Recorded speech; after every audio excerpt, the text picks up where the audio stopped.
more. Yeah, not into that either. In this morning's Consumer Corner, your millennial is home from college, and now's a good time to have a talk about money with them. And there are money lessons for millennials that we all can learn. Joining us live now from Dallas to explain is our friend Steve Noviello. Steve, good morning to you.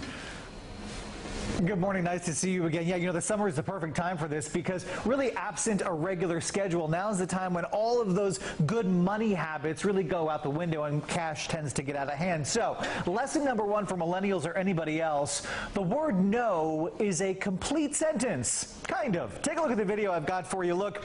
If all of your friends are home for the summer and they say, hey, let's go to $40 bottomless brunch, and you can't afford it or don't value it, it's okay to say no, especially if you come up with maybe an alternative suggestion that maybe doesn't cost as much money. But millennials, you have to be okay with two things. One, your friends are going to go without you, and they're going to post pictures of it on Instagram, right?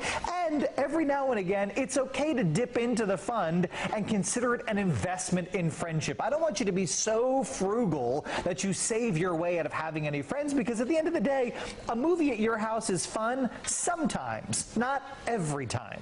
Right, and bottomless brunches are very expensive, generally speaking, so good advice.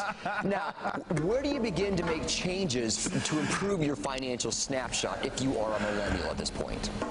Sure, and really at any age at which you're starting, your own financial house has got to be in order. There's no way to know how much money you've got for saving or investing if you don't have a clear snapshot of where you are. So take a look at some video we've got for you. That includes doing things like making sure you're vetting your financial products, right? What do your dividends look like from your bank or credit union? What kind of fees are you paying? Are your credit cards appropriate for you, or do you use them because your mom and dad did or your friends do, right? And speaking of friends, if you're going to have a no-nonsense financial conversation with a friend, find a financial contemporary, right? Somebody who knows how to live on 3 times what you make is not a good basis for comparison, but somebody who makes what you make and yet saves or invests 3 times what you do, that is the person that you take out for one of those fancy lattes that I know you like to drink. What's the biggest obstacle here?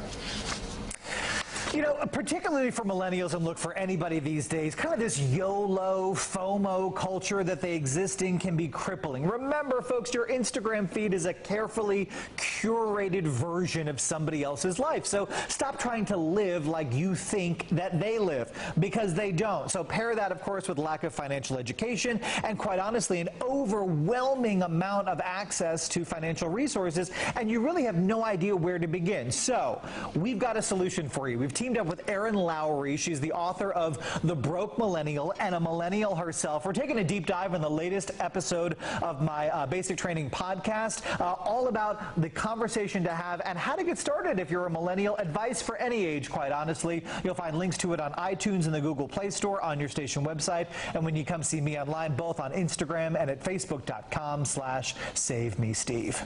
Well, there's a problem, there's a solution. Thanks to you, Steve Noviello. There you go. Great advice, my friend. Nice to see you again. Next week. Likewise. Amy, over to you.